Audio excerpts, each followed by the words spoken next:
Un Café en la Barraca, en este caso con Tununa Mercado. Ella es periodista y es escritora, es integrante del Manifiesto Argentino y nos recibe en su casa. Muchas gracias. Gracias Violeta, gracias Silvio. Y estábamos repasando, conversando, hay muchos temas y mucha historia tuya, pero sabíamos que estuviste cerca del final de los 60 en Francia, porque bueno, acá hubo una expulsión de profesores universitarios. ¿Eso ustedes no lo vivieron como un exilio? No, estrictamente, bueno, en el momento en que se produce todo lo de la invasión en las universidades y todo lo que conocemos, que fue bastante abrupto y tan manifiestamente gráfico, porque esta gente entró en la universidad, sacó a la gente, la noche de los bastones largos y todo eso, en fin, la verdad es que en el año 67 a Noé le ofrecieron un cargo en una universidad francesa, en Besançon, el este de Francia, y bueno, yo fui un poco colada ahí, porque con mis hijos, que eran muy chicos, y bueno, llegamos para una experiencia que duró 3 años, y ahí nos tocó mayo de 68, el Cordobazo del 69, claro que a distancia. Y bueno, fueron 3 años muy plenos, en donde yo trabajé también en la universidad, me dieron un cargo de ayudante, de asistente, y bueno, ahí tuve por primera vez un ingreso a las lecturas, ya en francés, porque aprendí francés aceleradamente, tuve acceso a todo lo que era la literatura, la teoría, todo lo que en ese momento se cocinaba en Francia y todo lo que pasaba desde el punto de vista político, ¿no? El maoísmo, las luchas callejeras, todo lo que pasó en ese momento en el 68, ¿no?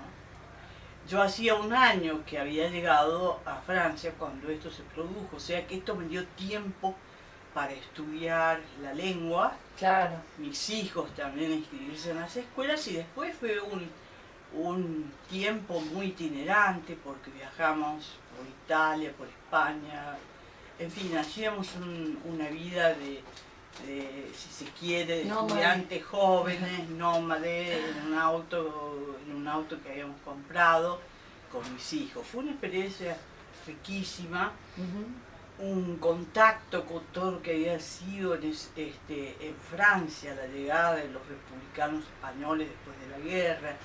Yo tuve contacto con esa gente. En fin, esa era una ciudad chica, pero en todas las ciudades de Francia se vivía un poco, o se había vivido ese efecto de la guerra de España. No eran muy conscientes los franceses, pero sí nosotros que veníamos de la Argentina, ¿no? Claro. Pero sin querer queriendo te tocó este acontecimiento del Mayo francés. Sí, fue una cosa muy fuerte, muy bueno, una experiencia. Y estabas casi en la misma situación y edad de quienes lo protagonizaron. Exactamente, sí. Yo era una profesora joven, mis alumnos eran un poco más chicos, pero mucho más. Bueno, esa fue la experiencia de Francia. Y eso que te decía, la posibilidad de leer y de, bueno, armarme de un aparato más o menos crítico que me iba a servir mucho, y de la lengua francesa, lo cual ya es una gran adquisición que me sirvió para ganarme la vida, ¿no? Volvieron a Argentina y después sí, ya la amenaza de la AAA y sí, previo al golpe de Estado. Era el 70, con la idea de que, bueno, recusando un poco la posibilidad de quedarnos. De hecho, porque pensábamos que acá estaba pasando algo y que verdaderamente no se podía vivir fuera de estos acontecimientos. También. Y bueno, ya en Buenos Aires empezamos a trabajar cosas freelance, y de pronto en el año 70, 71 yo empecé a trabajar en periodismo. La verdad es que periodismo era antes del 70, era en Buenos Aires hacer notas, notas de libros, Claro. para reseñas, todo eso. Ujú. Pero esta vez ya entré al diario La Opinión. Ujú. Entonces eso ya era entrar a una Redacción. redacción con la gente, Algo más cotidiano. sí, muy importante porque yo aprendí ahí el oficio con una directora de páginas que era Felisa Pinto, que era ella la que me había invitado, una vieja de origen cordobés, una vieja amiga, y bueno, ahí fue el periodismo día a día, ¿no? ¿Había mujeres en ese momento en las redacciones? Bueno, mi jefa sí era mujer, y había periodistas de fuste, por ejemplo, Silvia Rudnick, que ya estaba como, a veces viajaba como corresponsal al extranjero, y ya tenía una figura asentada en el diario, y bueno, allí estaba, poco después estuvo Vicky Walsh, que si bien ella no hacía periodismo, ella hacía agitación, porque era la delegada de prensa. Y bueno, estaba Lilia Ferreira, que era la compañera de Walsh, había Diana Guerrero, todas se han ido, ¿no? Diana Guerrero fue desaparecida años después, pero no muchas, no recuerdo un plantel de mujeres, no, pero sí, bueno, Mabel Iskovich, gente que de pronto tuvo brillo o presencia en otros medios posteriormente, ¿no? Y de ahí sí ya más, no sé si con miedo o con cierta presión, decidieron exiliarse. Sí, porque bueno, ese era un momento muy, muy difícil en el que empezaron a matar gente de una manera así muy directa.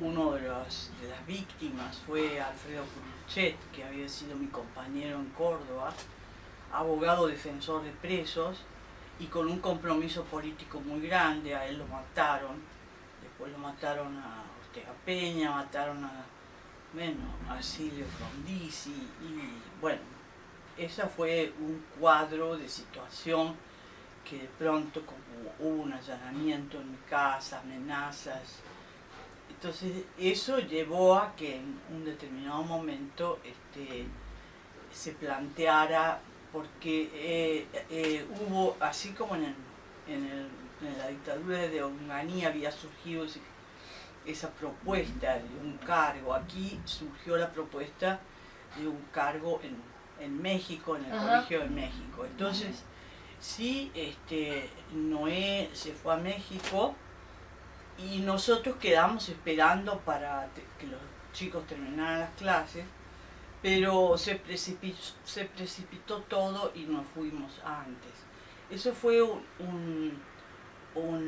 una decisión que tomamos sin que Noé tuviera cuenta de eso, porque él estaba afuera y era absurdo estarse comunicando sobre estos temas. Claro, claro. Entonces, bueno, se decidió, los pasajes los teníamos, y amigos que nos encaminaron hasta el aeropuerto, hasta Ezeiza. Claro.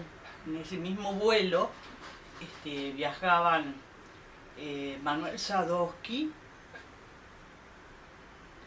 y su mujer, que iban a Cora Rato, que iban a Colombia a un coloquio, una cosa de científicos, y viajaba también Ricardo Obregón Cano, el gobernador hasta hacía poco de Córdoba. Pero fue muy impresionante, porque esa salida Obregón se acercó y me dijo: no me conoce usted. Claro, él pensó, yo lo voy a reconocer, y por ser él, Obregón Cano, y la verdad es como si todo el mundo no lo conociera, pero él subió al avión y cuando ya nos habíamos encaminado, Obregón se levantó de su asiento y me entregó, eso fue una cosa simbólica muy grande, el discurso que él había pronunciado cuando despidió a Atilio López, su vicegobernador, que lo habían matado, ¿no? Entonces fue un momento muy conmovedor. De hecho, los Sadowski no volvieron más de ellos tenían que volver a Argentina y ya no volvieron, se quedaron en Venezuela después. Claro. Bueno. Y ustedes estuvieron nosotros varios años en México. Llegamos con la idea de que eso iba a ser por un tiempo y que en marzo mis hijos iban a poder reanudar la escuela, pero se hizo evidente que toda la gente estaba llegando en ese momento, era a finales del 74, pero ya venía toda esta gente de las listas de la AAA, ¿no? Y bueno, entonces esa gente empezó a organizarse con nosotros, en fin, empezamos a vernos, a ver qué podíamos hacer por la gente que llegaba, y ahí se formó un grupo que después habría de ser la Comisión Argentina de Solidaridad, que funcionó durante todos esos años. Bueno, esa fue la llegada a México, que era sobre un colchón de muchísima gente exiliada ya de otros países, porque ahí estaban chilenos, se habían padecido el golpe del 73, y había, bueno, empezó a haber uruguayos, chilenos, uruguayos, y guatemaltecos, toda la gente que sufría las situaciones en sus países llegaban a México. Entonces fue un lugar de refugio muy importante. Un clima de refugio, sí, y de mucha, de muchas correspondencias, de muchas relaciones, ¿no?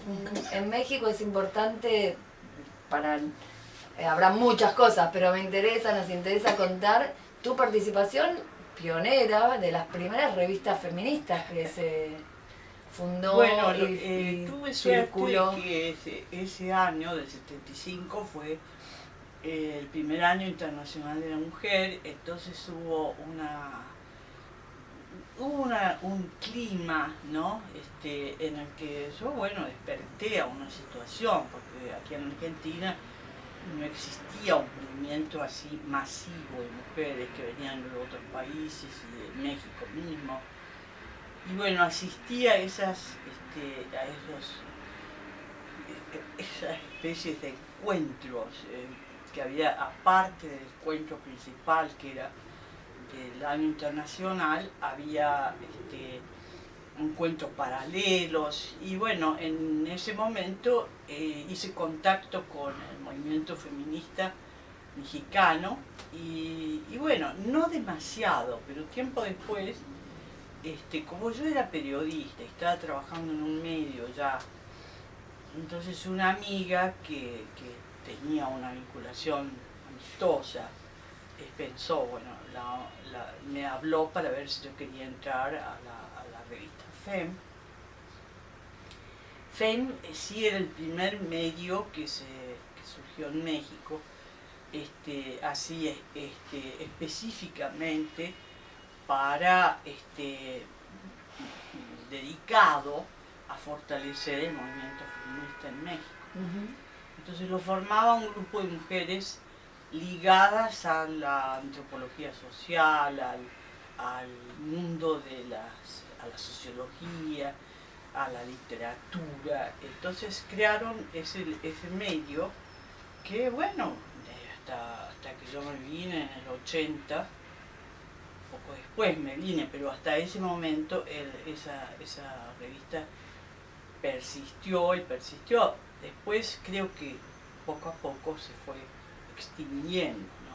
Pero fue importante porque ahí se pusieron, cada una de los miembros de esta revista que formaban una dirección colectiva, sucesivamente iban haciendo aportes desde su campo. Entonces había números, si se quiere, especializados, antológicos de un determinado problema. Claro. Bueno, y la verdad es que sí, esa revista gravitó un poco paralelamente a lo que sería el movimiento feminista más callejero, más de mujeres en lucha, etcétera, ¿no? Que en México estaba más avanzado, más consolidado que lo que vos decís acá en Argentina. No, en Argentina como se superpuso la represión y todo Claro. lo que pasó en esos años a cualquier intento, aunque sí acá en Argentina, bueno, ya hay gente que está haciendo tesis y está investigando mucho sobre todo lo que pasaba en torno a los movimientos feministas de ese momento. Los orígenes. Y Sí. después se puede decir que vos te trajiste o te volviste a Argentina ya con una formación, con una postura y con un trabajo profundo de los temas de género. Bueno, sí, yo no creo que, bueno, no quiero decir profundo. Yo en ese momento lo del género todavía no estaba muy evidente. Es decir, lo que yo sentía que faltaba era algo así como un horizonte epistemológico que pudiera permitir que el movimiento teóricamente avanzara desde el punto de vista de los conceptos.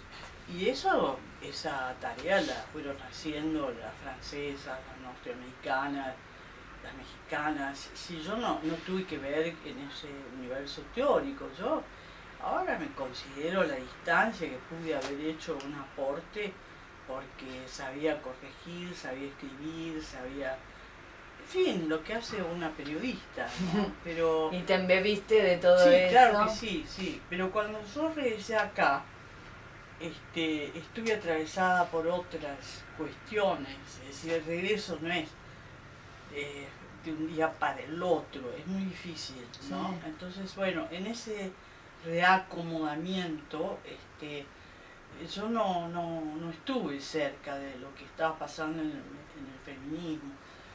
Solo años después me relacioné con la gente que ya empezaba a pensar en la causa de la despenalización del aborto, ¿no? Ujú. Ahora estamos como en el momento candente Sí, de eso, sí, sí. pero vos estuviste con esas propuestas hace más de 20 años. Sí, y En las esta, primeras sí, grupos y campañas que lo promovían. la persona que yo frecuenté fue Dora Kodeleski, que es una histórica, y también Marta Rosenberg, con quien yo tenía una relación y que ella verdaderamente es una de las cabezas que fue encaminando a su grupo y a su gente. Y bueno, en cierto modo yo ya entré en un terreno de buscar trabajo, sí, con una vinculación siempre como yo convocada como referente, gente que me cultivó por esa experiencia en México y contactos que no he perdido, ¿no? Porque todo ese movimiento más más rebelde, más radicalizado, bueno, esos exponentes yo los conozco desde esos años, ¿no? Sí, tenemos que ir terminando, pero me parece importante pensar si hoy en día cómo está la visibilización de los movimientos feministas, de las posturas, de las teorías, de los reclamos, de los derechos. Se puede pensar que tiene que ver con tantos años que hubo tantas pioneras y tanto previo, no es de surgimiento espontáneo hoy. Que yo creo que aquí ya se fue configurando de una manera muy sólida. Por un lado, un pensamiento, ¿no?, que sostiene una lucha que ya está en las calles y que ya es irreversible.